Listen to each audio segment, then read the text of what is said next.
नमस्कार दोस्तों, मेरे चैनल पे आपको दोबारा स्वागत है। पिछले वीडियो में मैंने आपको उसने कहा था कहानी शर्मविधा शर्मा गुलेरी जी द्वारा लिखी गई है, वो आपको मैं सुना रही थी। अब उसी कहानी को हम आगे कंटिन्यू करेंगे।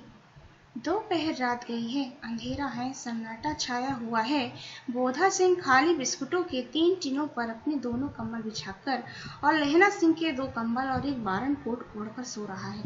लहना सिंह पहरे पर खड़ा हुआ है, एक आंख खाई के मुंह पर है और एक बोधा सिंह के दुबले शरीर पर। बोधा सिंह कराहा, क्यों बोधा भाई, क्या है, पानी पिला दो। लहना सिंह ने कटोरा उसके मुंह से लगाकर पूछा, कहो कैसे हो। पानी पीकर बोधा बोला, कपनी छूट रही है, रोम रोम में तार दौड़ रहे हैं, दांत बज रहे हैं। अच्छा, मेरी जर्सी पहन लो। और तुम? मेरे पास सिगड़ी है और मुझे गर्मी लगती है, पसीना आ रहा है ना, मैं नहीं पहनता। 4 दिन से तो मेरे लिए। हाँ, याद आई, मेरे पास दूसरी गरम जर्सी है, आज सवेरे ही आई है। विलायत से बुन बुन कर भेज रही है मैमे, गुरु उनका भला करे। यूं कहकर लहना अपना कोट उतारकर जर्सी उतारने लगा। सच कहते हो और नहीं झूठ, यूं कहकर नाही करते बोधा को उसने जबरदस्ती जर्सी पहना दी और खाक की कोट और जीन का कुर्ता पहनकर पहरे पर आ खड़ा हुआ। मेम की जर्सी की कथा केवल कथा थी। आधा घंटा बीता, इतने में खाई के मुंह से आवाज आई, सूबेदार हजारा सिंह। कौन? लेफ्टिनेंट साहब, हुक्म हुजूर, कहकर सूबेदार तनकर फौजी सलाम करके सामने हुआ। देखो, इसी दम धावा करना होगा। मील भर की दूरी पर पूरब के कोने से एक जर्मन खाई है, उसमें 50 से ज्यादा जर्मन नहीं है।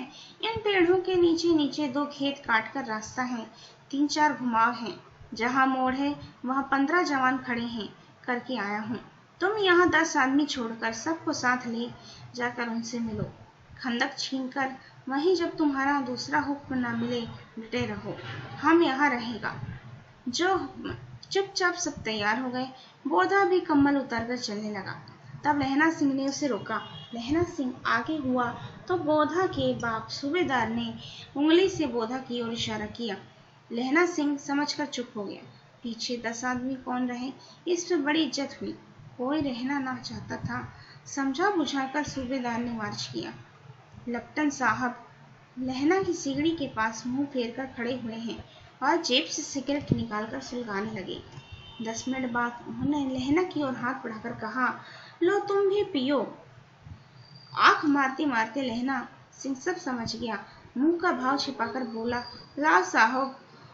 हाथ आगे करते ही उसने सिगड़ी के उजाले में साहब का मुंह देखा, बाल देखे, तब उसका माथा टनका। लेफ्टिनेंट साहब के पट्टियों वाले बाल एक दिन में कहाँ उड़ गए और उनकी जगह कैदियों से कटे बाल कहाँ से आ गए। शायद साहब शराब पिए हुए हैं और उन्हें बाल कटवाने का मौका मिल गया है। लहना सिंह ने जांचना चाहा। लेफ्टिनेंट साहब 5 वर्ष से उसकी रेजिमेंट में थे। क्यों साहब, हम लोग हिंदुस्तान कब जाएंगे?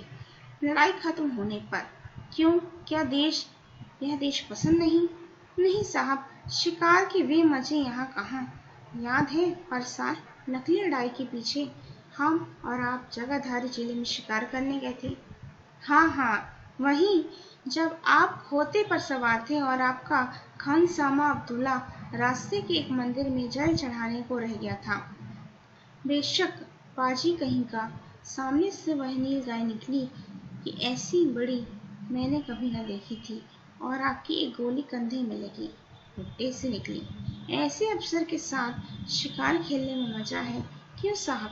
शिमले से तैयार होकर उस नील गाय का सिर आ गया था ना, आपने कहा था कि रेजिमेंट की मैस में लगाएंगे। हाँ, पर मैंने वह विलायत भेज दिया।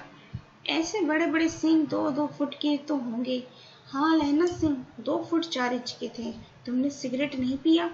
पीता हूँ साहब, दिया सिलाई ले आता हूँ, कहकर लहना सिंह खंदक में घुसा। अब उसे संदेह नहीं रहा। उसने झटपट निश्चय कर लिया कि क्या करना चाहिए। अंधेरे में किसी सोने वाले से वह टकराया। कौन? वजीरा सिंह। हाँ, क्यों लहना, क्या क़यामत आ गई है? जरा तो आँख लगने दी होती। धन्यवाद दोस्तों। इसके आगे की स्टोरी मैं आपको नेक्स्ट वीडियो में सुनाऊंगी।